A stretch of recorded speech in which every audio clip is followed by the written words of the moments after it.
Hey everyone. Before we get to the episode, I want to take a moment to address the June 24th Supreme Court decision to overturn Roe v. Wade. The decision has already stripped away the legal right to have a safe and legal abortion in many states across the nation. Restricting access to comprehensive reproductive care, including abortion, threatens the health and independence of all Americans. The decision could also lead to the loss of other rights. To learn more about what you can do to help, go to choice.crd.co. I encourage you to speak up, take care, and spread the word.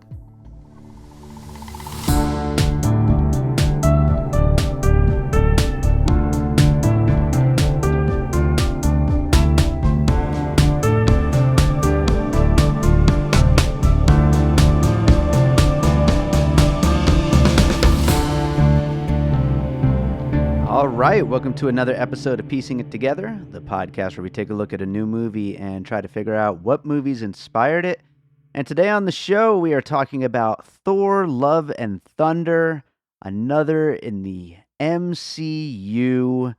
Feels like we just did Doctor Strange, but they're gonna keep coming, and they keep making money, and we're gonna keep getting them, and whatever gets people out to the theaters. That's what I always say. And joining me to talk about it is Manish from It Pod to Be You, which is a podcast I'm going to be on very soon, and I'm looking forward to joining that. Manish will introduce his podcast once we get into the conversation, but you should definitely check it out. And while you're at it, make sure you're subscribed to Piecing It Together wherever it is that you're listening to podcasts at. If that happens to be one of those ones like Good Pods or Apple Podcasts or Spotify that has a 5-star button, we'd appreciate it if you hit that 5-star button. And you can follow us on social media at Piecing Pod. This is our 250th episode, I think, of the main numbered episodes. So happy anniversary to us. I'm very excited that we've gotten this far. If you include all the special episodes and side episodes and all that stuff too, we're way above 250, but 250 is still nothing to sneeze at. Anyway, let's talk about Thor, Love and Thunder. All right, we are going to talk about Thor, Love and Thunder. And joining me today is Manish from It Pod to Be You. How's it going, Manish? I'm doing really well. How are you? I'm great. I'm looking forward to talking to this one.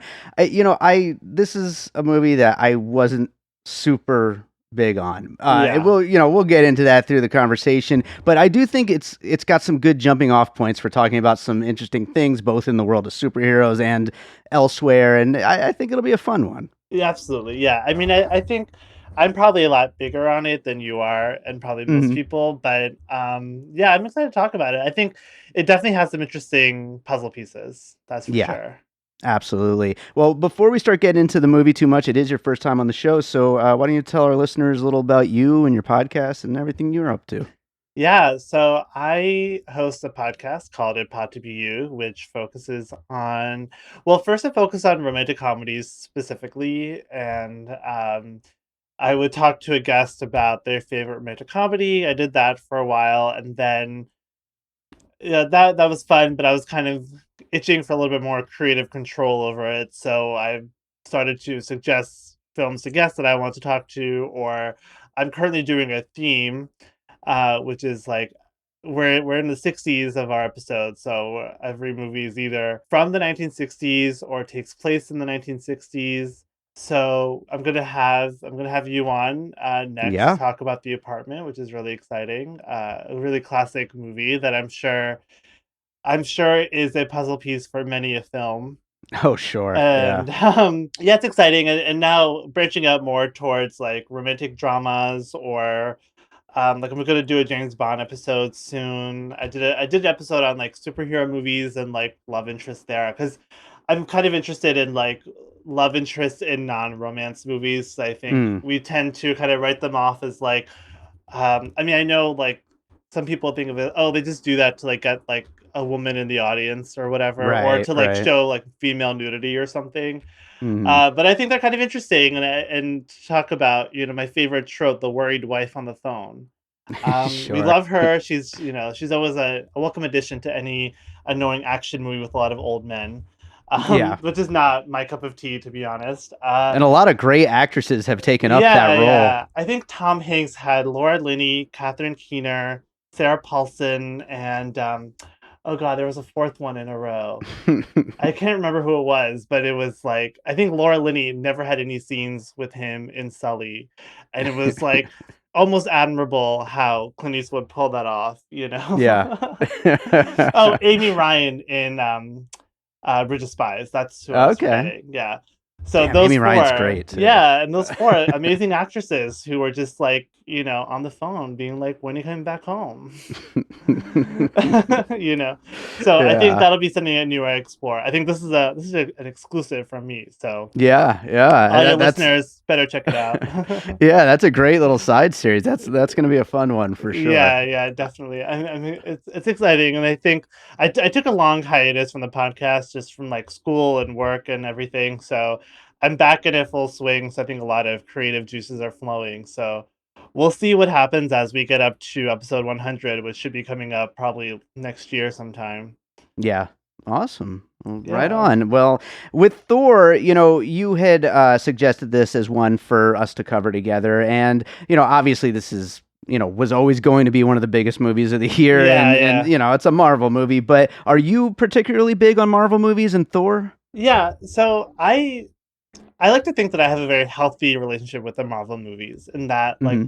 I watch them, I enjoy them, they're on like the replay rotation whenever I'm in the mood and I don't think it's not like I'm like gonna yell at anyone they're like high cinema. I mean I have and can write and podcast about them and think about them in terms of like themes and narrative and character arcs and all that and filmmaking.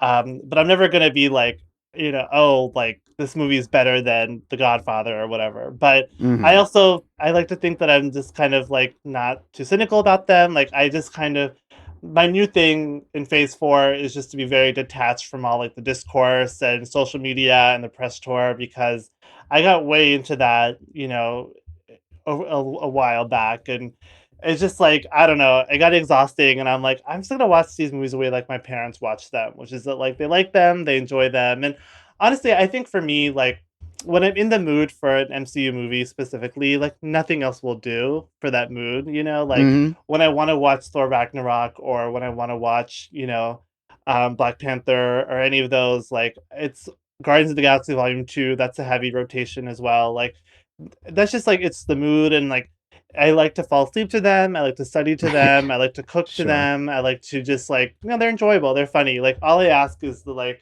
give me some good jokes, give me some like charismatic characters, give me some like fun set pieces. I'm a happy boy. And Yeah. so I'm pretty like, I'm pretty much okay with them. Like I also think that like a lot of us have really good media diets. So like for me, like I watch a lot of other types of movies too. So I don't feel too guilty when I like, like right now, I'm kind of going through an MCU phase. Just like I watched the previous Thor movies, partially prepared for this. And now I'm watching the Avengers movies, and I'm like, you know what? This is my Marvel phase, and I'll go back to watching, like stuff that's actually, good Sure. for me and Sure. enjoying on like a more intellectual level. So that's sort of my thing. And like Thor, I think I liked the first Thor movie. The second one, not so much. Thor Ragnarok was a huge jump for me. Hmm. And so, what I think I told you, like, I've been waiting for Love and Thunder since the title was released like 3 years Sure. ago. Yeah. Because, like, for me, a movie called Love and Thunder, like, that's just on the title, that's the movie for Yeah. me, like, Right. Sure. to me, that's like, man, is this going to be like the big Marvel romantic comedy, which I think it kind of is. Yeah. Fun and Um, kitsch and all the Fun things that and you would kitsch associate and with yeah, that. exactly. So I've been eagerly anticipating this movie. I'm a huge Taika Waititi fan. I love Jojo Rabbit. I love What We Do in the Shadows. Hunt for the Wilder People, of course. I Hmm. liked his show on HBO, so I'm a fan of his, and I liked what he did with Thor. I think he did a really good job of like making Thor a little funnier, a little more silly, a little less, like heavy, like Thor: The Dark World was. So yeah, I think that's I'm a big Thor fan. I really like Thor in in the last two Avengers movies. So I think like all in all, I was kind of like in a good space for this movie to really really make me have some fun. Yeah, sure. And it seems like Hemsworth is like completely behind bringing in the comedy to this character and like really like making it funny. Of Yeah. course, Taika's the director and Taika, is part of the writing and like, it's got all of his sensibilities in there. But I think, Chris Hemsworth probably was just a little bored with more straightforward Thor. Well, he's definitely the kind of actor that is funnier than you would imagine. Sure. So like when he gets, I think it was the like Ghostbusters movie from He's great in 2016. that. Yeah, like he's Yeah. really funny there, and I think once like that potential was tapped, then I think that really opened the door for him to do like the new interpretation of it. And like I kind of just like, yeah, these movies are silly. Like let's just Yeah. have some fun with them. Like like my thing is like who cares? Yeah. Like let's just enjoy it. Let's have a good time.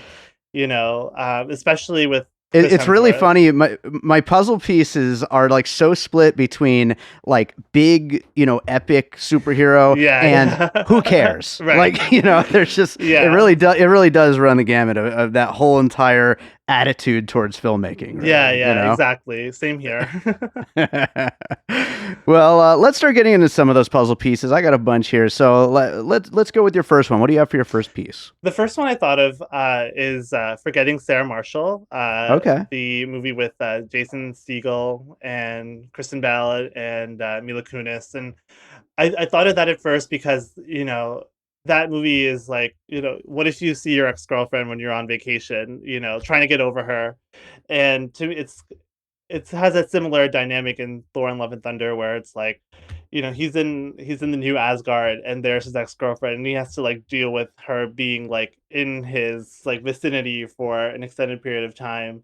So I mean, it's, of course, Forgetting Sarah Marshall is like it's a cringe comedy, it's a gross out comedy, it's more Sure. raunchy, it's they I think obviously it goes into the relationship much more, but definitely I thought of that sort of dynamic of like, you know, just like coming across your ex-girlfriend and having to like deal with that in a very public setting in a situation Sure. where you really can't, scream and cry and like go hide in a hole, you know. Yeah, cringe comedy is a good word because like that is, I think, a big part of the humor in this movie too. Yeah. And so I think it's a great piece to kick it off with. And yeah, I mean, these two characters are just so. Even though Thor is so, imposing and unstoppable, basically, like he's also just totally out of his element. Like Hmm. anytime he has to deal with stuff like his ex girlfriend and stuff like that. So it leads to a lot of that kind of those kind of jokes and that kind of humor. Yeah.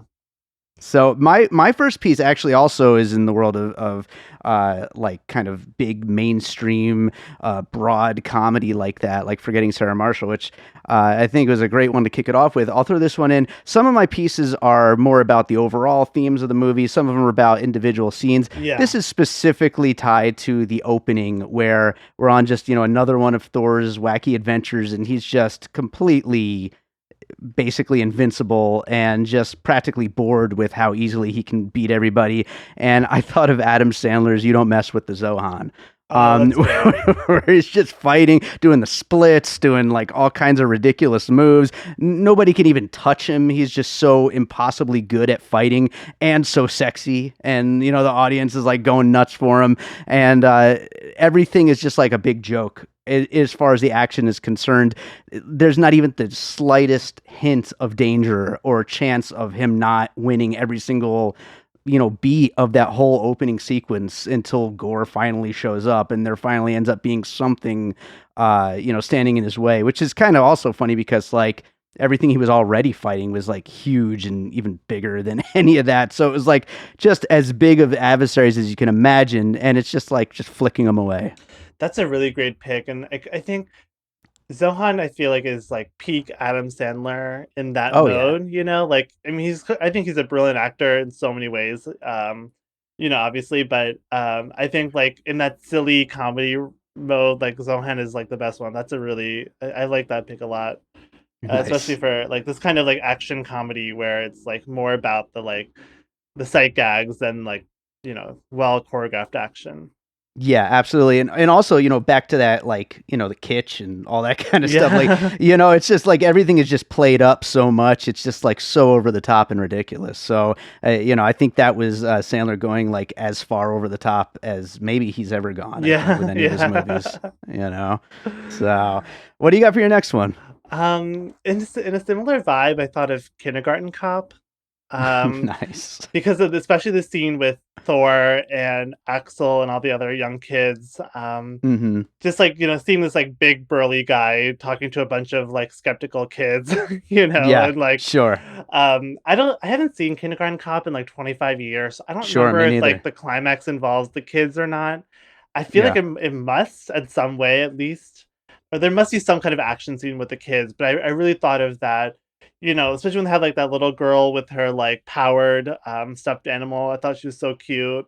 And just like, I think like seeing like big guys who are like so tough and like, hard and like fighters with like kids, it's always endearing, it's always funny. Yeah. So, and I just thought of like, Schwarzenegger's whole run of like kids movies, like Jingle All the Yeah. Way and all that. Twins, of course, like just like that dichotomy. And I felt like Chris Hemsworth played that so well here, just being like having to just like prove himself to a bunch of like 8-year-olds, but Yeah, also like sure. being the protector and like they really look to him to like be their hero. And he was like really inspiring to them too, of saying like, you're the hero, you can do it. It Yeah. was really, really, really cute. That's a good piece. I hadn't thought of it, and I'm actually sitting here wondering if Kindergarten Cop's ever been a puzzle piece on this show before. I mean, I think it's a good one, and like every big action hero has had movies like this. Vin Diesel Yeah, had yeah. The one, Rock The has so Rock. many. Yeah, Yeah, they they even they all have it. Dave Bautista, he had one. Sure, yeah, Uh, just right at the beginning of the pandemic, I yeah, think, yeah. right? Yeah. I think he had two, like literally like at the same time, Yeah, didn't yeah, he? and I think yeah, they were both like I think delayed for like over a year or something. Yeah, Cause yeah. yeah. Buried those movies, but I'm going to take it a little more serious on my next one here. And of course, whenever talking about Marvel movies, you got to have at least one other Marvel movie on the puzzle piece list. And the movie that I felt like this one connected the most with was Eternals. Mm. Which happens to be the other one that I don't like too much, but I do find it funny that like the most popular like mainstream populist entertainment of this century practically now has two movies within a couple of years where like gods are the villain. Like Yeah, yeah. God is bad. The creator of Earth and humans are bad, and we have to, kill God. Like it's such a funny like way for such populist entertainment to go. But yeah, that I'm sure that dates back to the comic books. I'm sure there's plenty of that going in. I wasn't really a comic book reader as a kid, Me neither. but they both do share that whole thing of the creator of Earth and the creator of humans and watcher over of human beings being basically evil. And like when we get to Zeus and all the other gods and on the God Island, whatever it's called, I don't know, I didn't write it down, but they all just think we're like basically jokes and stuff like that. And you got that kind of connection with the Celestials and Eternals, and then also there's like demon dog things. So I don't know. That seems to be a new addition to the Marvel universe. Yeah, yeah. I think I'm gonna take it back to Marvel as well. Because I remember when you had your Doctor Strange episode, it was kind of Hmm. like, each of these movies is a puzzle piece, right? Because like they all kind of are part of the same universe. But I think this one was really, I feel like the first Thor was a really big part of this movie, just because Hmm. of the Natalie Portman of it all, and Sure. when I watched the first Thor a few weeks ago, I felt like it was such a romantic comedy waiting to happen. I feel Mm, like Natalie Portman was giving a really big romantic comedy performance. It's like the single overworked girl who like has no time for a man, and then she meets the perfect guy, like that kind of sure. thing. And of course, their height difference is such a romantic comedy thing. I mean, Oh yeah. especially like she did like her romantic comedy with Ashton Kutcher in No Strings Attached from like a decade ago. That's another thing where it's like a 6 foot guy and she's like so tiny and petite and like, but she's such a forceful performer and she's so like energetic and she's so like, she's really, I mean, she's an incredible actress in a variety of roles.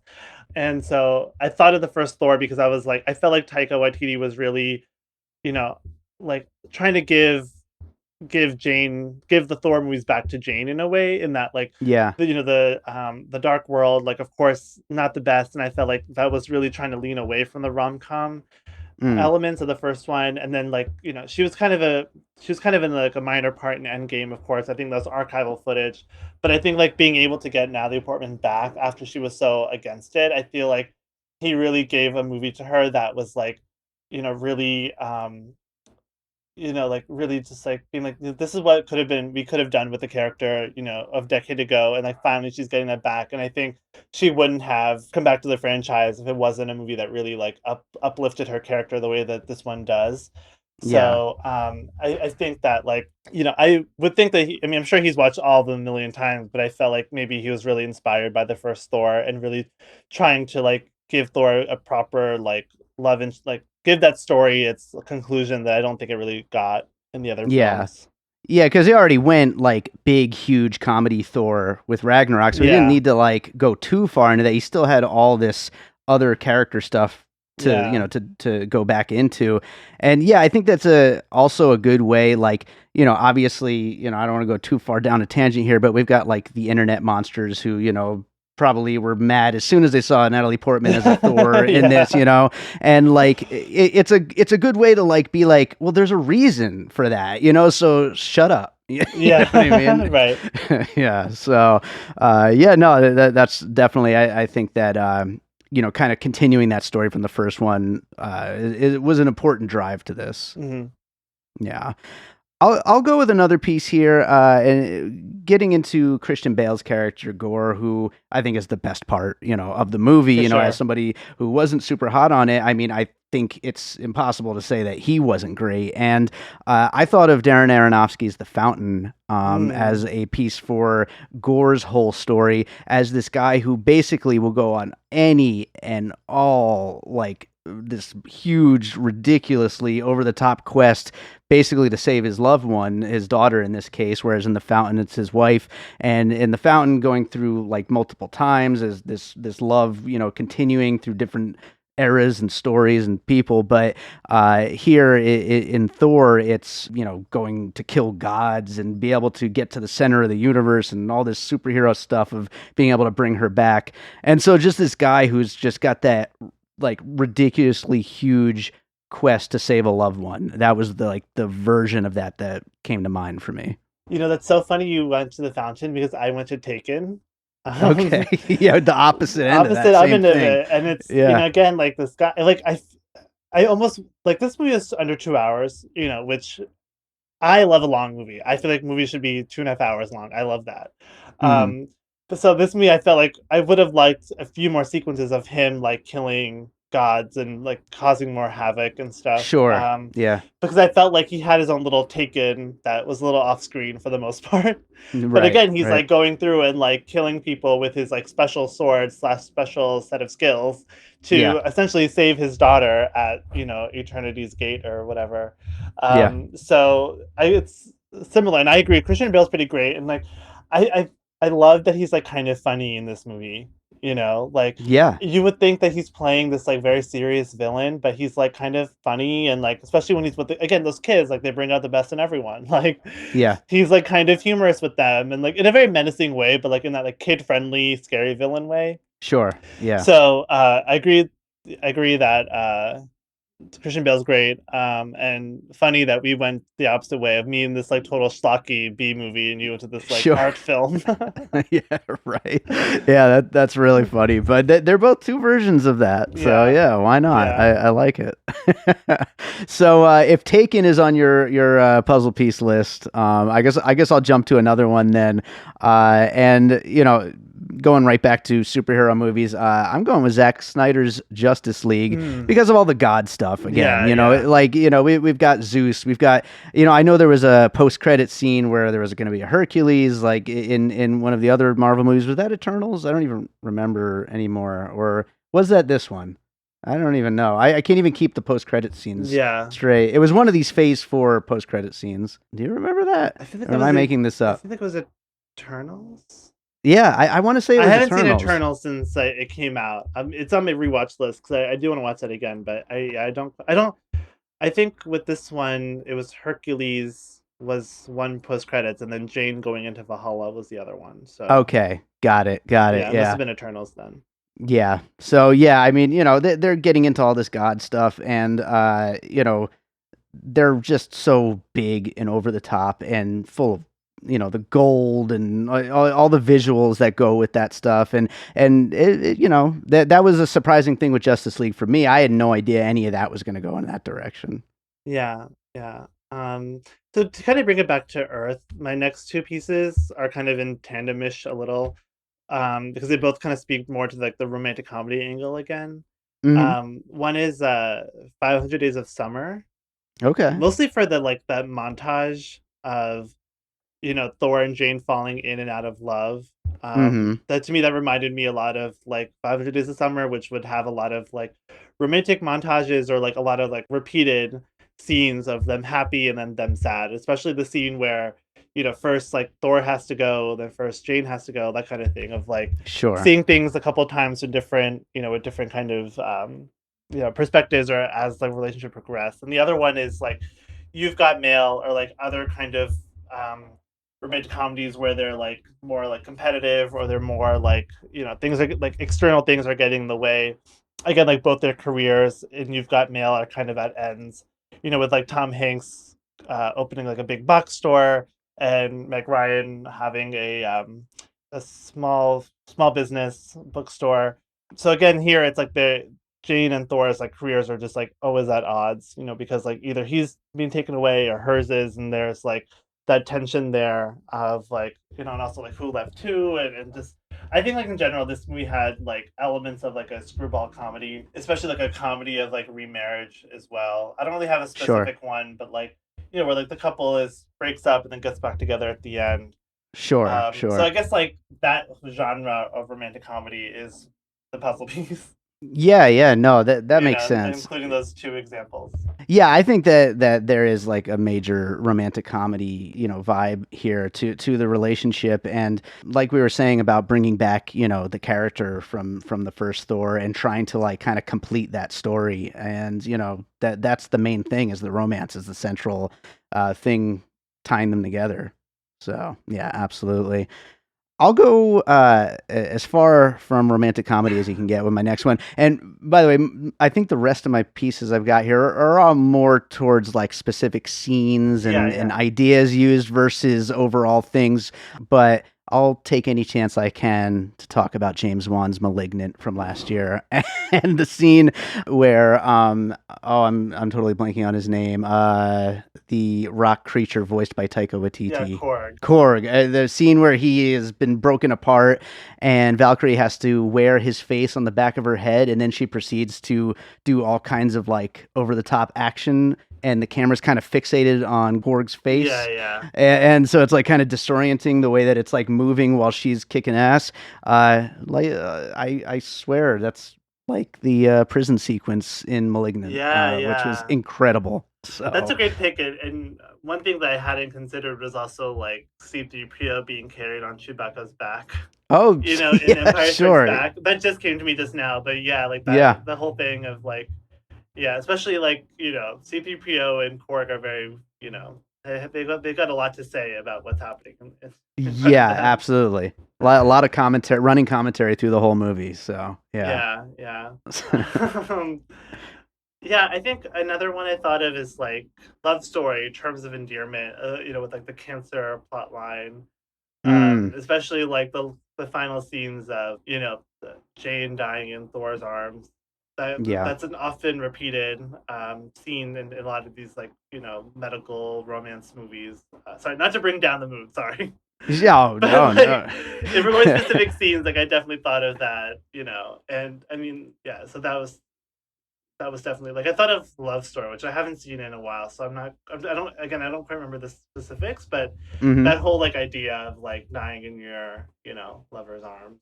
Yeah, sure. I mean, it's funny. Like we're talking about how this wants to be a rom com while being this big action superhero, but these superhero movies all want to be kind of taken seriously Hmm. too. So like they've got like the big emotional beats too, and so it goes as big emotionally as it does excitingly Marvel Yeah. at the same time. Yeah. So, you know. So I will go with speaking of Star Wars. We've got a lot of force ghosting going on. So you Oh know, yeah. with Thor talking to people, whether it's those kids or I think there's other people he talks to at certain points. And I think he even makes a comment joking about it too, which you know we've gotten into meta-ness in Marvel movies now. I think he calls it force ghosting or somebody does, but. But yeah, so that's in like all the Star Wars sequels, and I think in other ones as well. So, Yeah. so Yeah, that's a great one too. I think there was a line where Thor says, like you made me worthy. Like when I met you, I wasn't worthy. You made me worthy, and that to mhm. me thought of like a lot of those like Judd Apatow movies where it's like this like man child that like learns how to be an adult.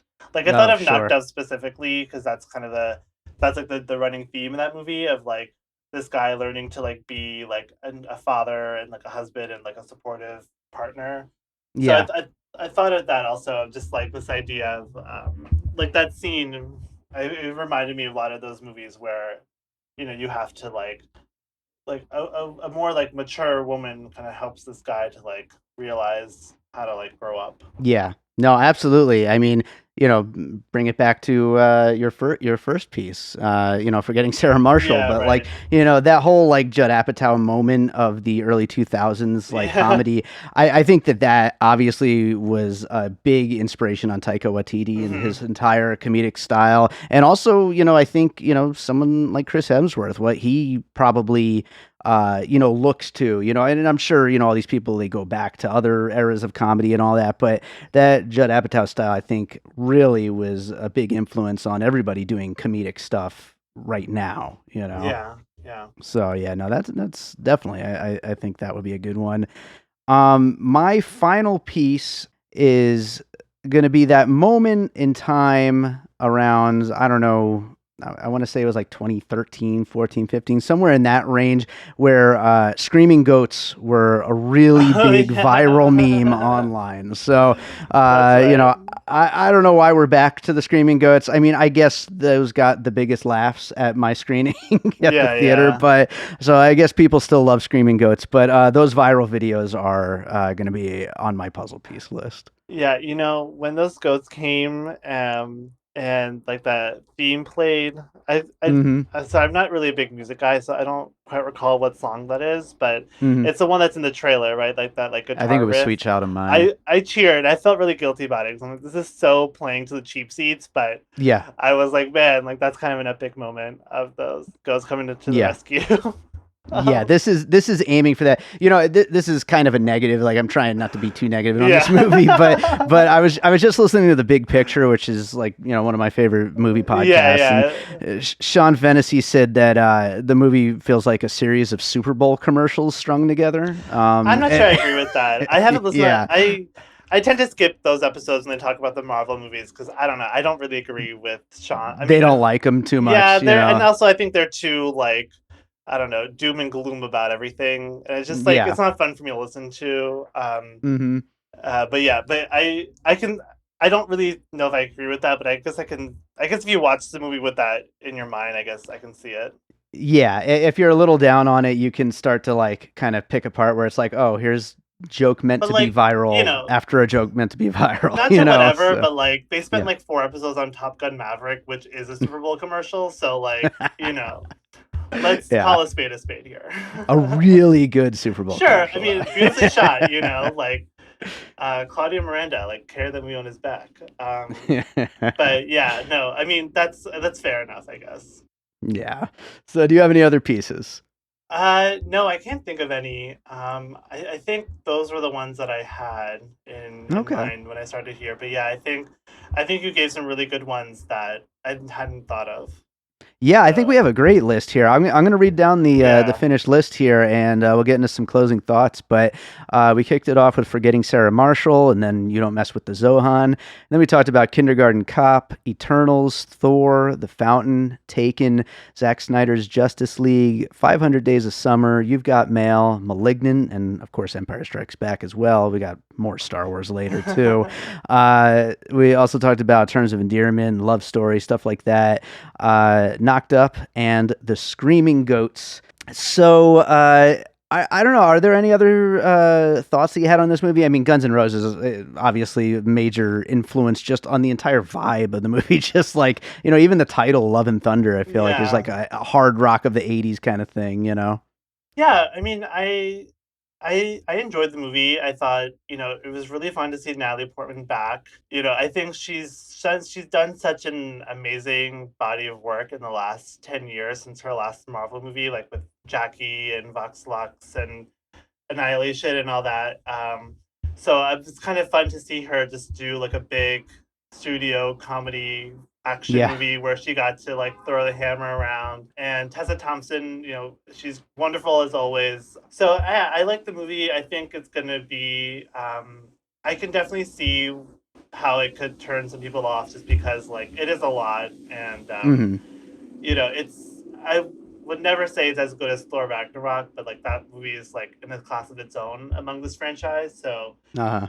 that's like top tier Marvel for me, like alongside Infinity War and Guardians Volume 2 and Black Panther and Winter Soldier. So, Yeah. um, that's that. But I don't know, it's a fun movie. I enjoyed it. I might go see it again in a few weeks. I'll probably watch it on Disney Plus when it comes, just like as part of my like, when I'm in the mood for a Thor movie, then I'm not gonna skip it. I'll say that much. Yeah. Yeah, I would say like, I was pretty down on the movie, but at the same time, I think the movie does like do what it's setting out to do, Yeah. which is, like we've talked about, like complete that love story between the two of them, have some jokes and just continue the whole Thor thing. Like it does feel a little like the MCU is in a bit of a holding pattern, like where we're just kind of doing movies and not really building towards anything like we were in the whole Infinity Saga thing. Yeah. But I I mean, to mean, me, that's kind you of know, like, it's kind of an interesting point, right? Where like we don't know where it's going. These movies are kind of distinct from each other. They're a little messy. They're a little uneven. They're kind of weird. They're, like Eternals, Shang-Chi, Doctor Strange, of course. Like they're kind of, they're doing their own thing. And like, I don't know if we need to know who the big bad is of this yeah. phase. I think it's kind of fun just to like see these weird little movies and just like, see where they take us. Yeah, for sure, for sure. Well, yeah, I think that does it for Thor: Love and Thunder. Is there another movie you watched recently you'd like to recommend to our listeners? Yeah, I mean, I've seen a lot of great movies over the last few weeks. I want to recommend Mr. Malcolm's List, which is a Okay. British period romantic comedy, very much like in the like Jane Austen, Bridgerton, kind of vibe of like, rich and poor people falling in and out of love and scheming and matchmaking and cute costumes and like witty barbs, stuff like that. It stars Frida Pinto, who I hadn't really seen in like a major role in a very long time. She's very charming. It's got a really great cast around her, and it's kind of slight. Definitely more of a like it's a nice like 2 hour romantic comedy, very funny, and yeah, I would definitely recommend it. I think it's playing in some theaters still, but I'm sure it'll be available more widely later. But yeah, Awesome. definitely recommend that one. Yeah, I've heard good things about it, and I really didn't know much about it. I just keep seeing it pop up. So yeah, I'm gonna have to check that one out. But awesome, this was a lot of fun. Why don't you tell people again where they could find you and your podcast? Yes. Well, thank you so much for having me. I'm such a huge fan of your podcast because I love thinking about like this kind of stuff and like, what inspires filmmakers. And also I enjoy kind of when you do the reverse as well. Yeah. Oh, Um, thank you. and I'd love to be back on if you'll have me. I'd love it. Maybe for something a little bit more artsy and serious minded so I can show that I'm not just some standboy. Um, but you can find me on Twitter at Vertigay314. That's VERTIGAY314. You can follow my podcast at It Pod to Be You on Twitter, and you can download it pretty much anywhere you find your podcasts and all the major platforms. Look out for this episode with you. I'm so excited to do it on the Yeah, I'm looking apartment. forward to it. I'm sure I will schedule it off air. Yeah. But yeah, I'm really excited, and yes, that's where you can find me. And yeah, please listen to my podcast. Please continue to listen to this one. Yeah, it's a great time. Well, again, thanks for being here, and definitely we will get you back again sometime. Thank you. Hey guys, this is David, and I wanted to tell you about Newsly. It's an all-in-one audio super app for iOS and Android, and what it does is really cool because, I don't know, if you're like me, I don't have a lot of time for just sitting around and reading stuff. I'm always either driving or doing something, and just to like sit down and read, it's like, who has time for that?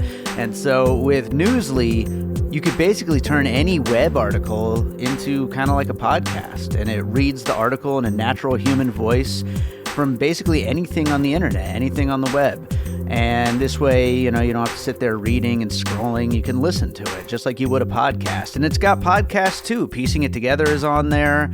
But then you could also find articles from all kinds of topics, from, entertainment and movies to sports and tech and business, science, all that kind of stuff. So really, if it's out there on the web, you can find it and you can listen to it. And I've been using it as my default podcast app, and you can too. And you can download Newsly right now for free from newsly.me. Check out the link in the show notes. It's available, like I said, on Android and iOS in the App Store and the Play Store. And there's a premium version available, and my listeners can get a 1-month free premium subscription by using the promo code PIECINGIT, but all of the I's are ones. So that's P1EC1NG1T. Piecing It, but all of the I's are ones. And I've got that in the show notes too. If you're like me, out driving around listening to stuff, you can't pull over right now, you can check it in the show notes and find that promo code and get that free 1-month premium subscription to Newsly. All right, so I hope you enjoyed that conversation about Thor, Love, and Thunder. Thank you to Manish for joining me on that one, and thank you to all of you for listening. If you enjoy what we do here on Piecing It Together, make sure you're subscribed wherever you listen to podcasts. And if you really like the show, rate and review us. We'd really appreciate 5 stars. And we're also on social media, of course.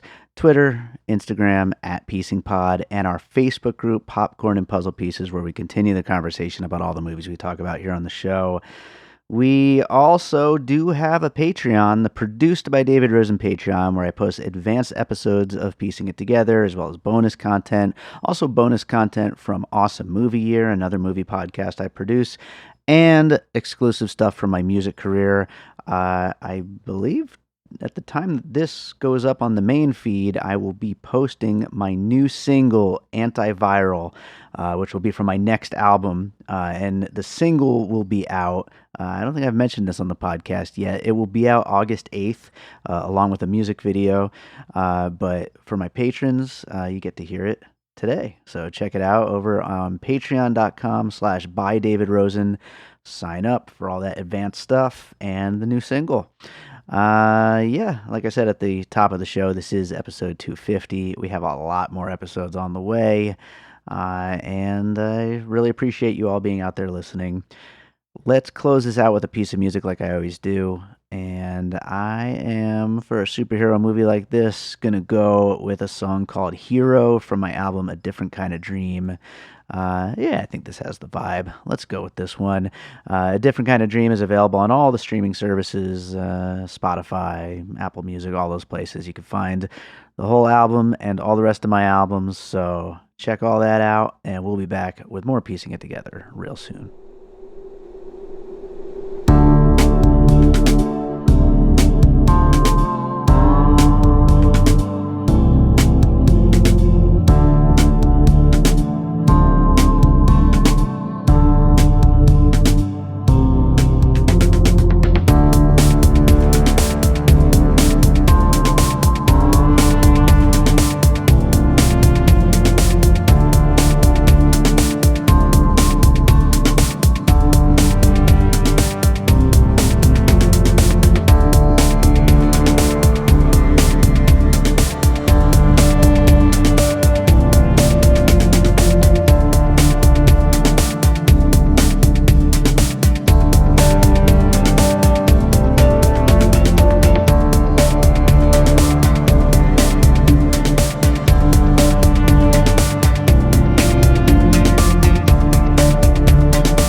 An All Points West production, produced by David Rosen in Las Vegas.